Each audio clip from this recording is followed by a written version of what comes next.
difference between the due diligence and earnest money in the state of North Carolina? This is probably the number one thing we have to have a real conversation with every time we have an out-of-town buyer to understand what is going on here and why North Carolina is absolutely different than where you come from. Because most states only have earnest money. Earnest money, exactly. We have due diligence fee, and due diligence fee is 100% going to, it's part of our contract.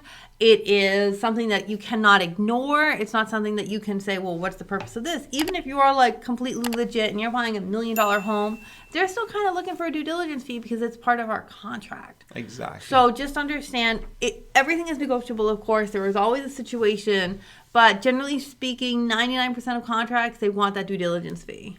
Exactly. And by the definition, basically, is the right for the buyers to inspect and evaluate the property that is buying. And this due diligence really is non-refundable and directly is going to be deposited to the seller's account. Right. So the seller is getting a check from you right away, depending on the percentage of the house and everything, and depending on what's going on in the market at that time. But it is non-refundable. You are not getting that back. So if you back out of the deal for any reason, even if it's completely legit, like, what do we do? It's the right to inspect the property. So what are you going to do? You're going to inspect the property. Exactly. You're going to do septic. You're going to do home inspection. You're going to do termite. What else? Exactly. And you're going to do appraisal for the bank. Yeah. And any other inspection you might want. Those are the most common ones. Title.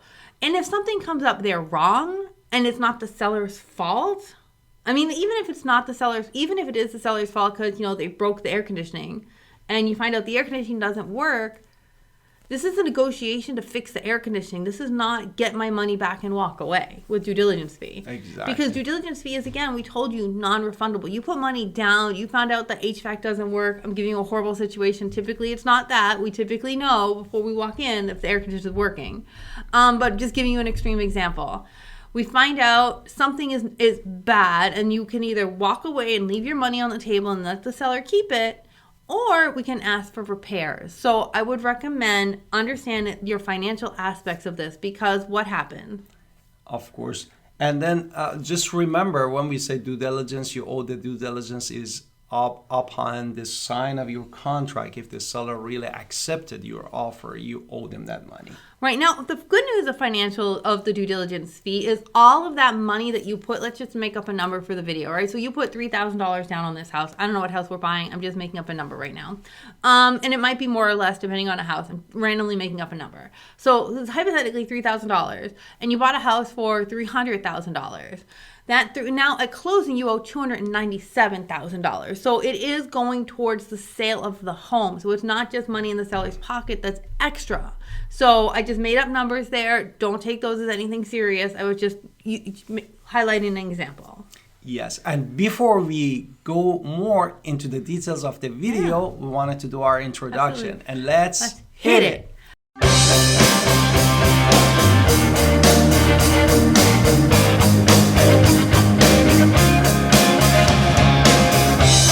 Hi, it's Alan Victoria. Welcome to our channel and podcast. And if this is your first time in our podcast and YouTube channel, make sure you subscribe and get notified. Also, call text all the time, 252-327-3347. We love talking to you. Don't be shy. Also, don't forget our buyer's guide and seller's guide in the description below.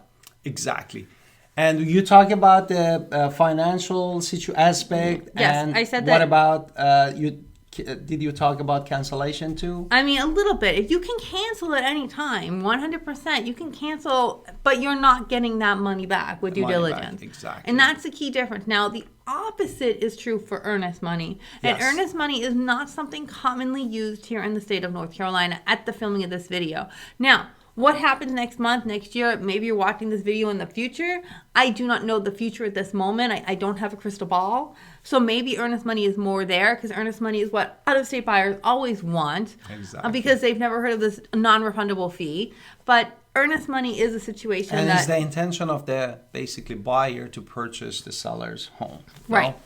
And this one in a state of the North Carolina really is going to go directly to the third party, which is your closing attorney is. It's not going to be held by any side realtors. and it's going to go to the closing attorney. I mean, it could be if the realtor has all that earnest money stuff. It can be, but generally generally speaking, we send you right to the attorney's office. Exactly. Therefore, they hold of it, and if for any reason you back out the deal, you lose your due diligence. However, you can claim your there are situations where you can claim your earnest money back, which is what most out-of-state buyers are well familiar with, because that's what their state is wherever they're coming from. Florida, New York, New Jersey, all of those are earnest money only states.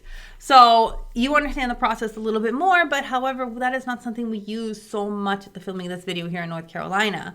So clearly understand what the amounts are. Your timelines are critical when it comes to earnest money, right? So that means that if we put a 2 weeks for inspections, you had 2 weeks for inspections. You can't inspect on that third week because, well, if you do, we can't get our earnest money back. So that's gone. So you have to make sure everything is done in that time frame. Therefore, we should definitely look at the contract, because that is the due diligence period and it's specified very clearly in your contract when you are purchasing home. Now, if you're an out-of-state buyer, we tell all out-of-state buyers all the time, buy here in the state of North Carolina. We love the state of North Carolina. It is a different market than where you come from, though. So this is a conversation we have with every one of our out-of-state buyers, because it is super critical that you understand. And we give you guidance. We help clarify the home buying process. We talk about time sensitivity and also more closely the current situation in the market. And I also want to put a caveat about appraisals, right? So bank times. Yes. Appraisals, at the filming of this video, they're on track. A few months ago, they were not on track. So that can be a situation as well. So ask your real estate agent what's going on with the market at the time you're buying a home, because that can affect your home, that due diligence fee as well. Because if the home doesn't appraise, but we didn't find out till 2 days before closing, you probably would have lost that earnest money as well, because the bank didn't get it done in time. Exactly. Do you have any closing remarks that you wanted to talk? We love helping people out-of-towners all the time. That's why we made this video, to really kind of explain to you that due diligence fee a little bit more in detail. It is a North Carolina specific thing. So don't let it be a turnoff to say, oh, I'm never moving to North Carolina because of one thing, though, because that doesn't make sense either. If North Carolina is where you want to be, we have beaches, we have mountains, we have pretty much everything here, and I love it here. And I love to talk to you about why Greenville is awesome. Exactly. And don't forget to call us at 252-327-3357 and leave us a comment and subscribe in our channel. We'll love to connect with you, and see you in the next podcast and video. Thank you.